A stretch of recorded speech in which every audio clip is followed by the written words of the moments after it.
Well, you've heard of soccer moms, right? Hockey moms, even mama grizzlies. But have you heard about mommy patriots? They're out there, and they may have a big impact, a very important one, at the voting booth come 2012. Christina Bellantoni is Associate Politics Editor at Roll Call, and she wrote this fantastic story about the great awakening of mommy patriots. So, Christina, who are they?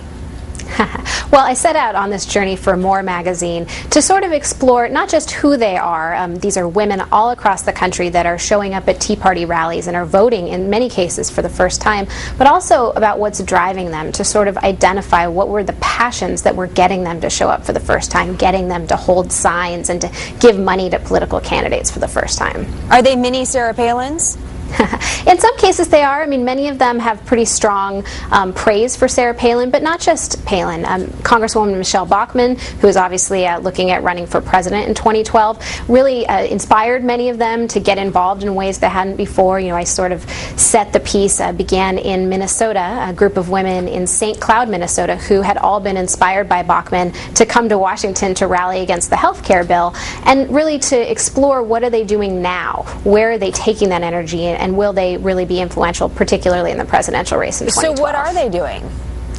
Well, in many cases, it's writing letters to the editor, it's showing up and holding their members of Congress accountable. I actually just got an email from one of the women in the piece this morning who was talking about, you know, she's very proud that she feels like she was responsible for Congressman Oberstar getting unseated in Minnesota, because she did a lot of work there, and Chip Kravac, I believe, is the congressman now, who unseated him in the fall, and she feels like she had a real influence in that because she went out and talked to voters and said, here are conservative principles we want our member of Congress to uphold, and this is why you should vote for that person. So where do you think their momentum comes from? We talk about always these different groups that are going to really, really matter come election time, but why do you think this group is really going to matter come 2012?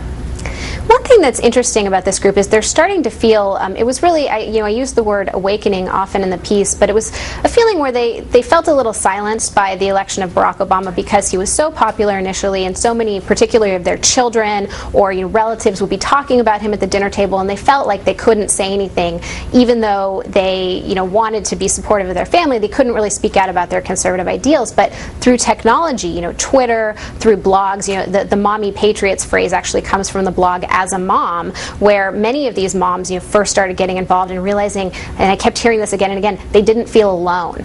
Or Sarah Palin, they felt she had liberated them to speak about their conservative views for the first time, and so that feeling of connectedness really got them to actually take action. What candidate do you think, just given the field right now, you mentioned that they mostly vote Republican, what candidate right now do you think the mommy patriots would really go for? Would they go for somebody like Donald Trump? That's unclear. I did a lot of the reporting for the piece before he was a clear candidate. I mean, he does have a lot of Democratic tendencies, so I don't necessarily think they're going to be into that. But one thing that they did really stress when I talked to them out in their homes, in Minnesota, Delaware, all over the country, was that they felt like they wanted somebody with very conservative principles, but also somebody that was not a Washington insider. They preferred people like New Jersey Governor Chris Christie, feeling like he was really somebody that represented real people, and not necessarily, Speaker of the House John Boehner, for example. They support him, but they wouldn't necessarily want to see him become a national candidate. It's an interesting group and one we're going to watch. Again, the great awakening of the mommy patriots in More magazine. It was a great article, Christina. Thank you so much for joining us. Thanks, Jenna.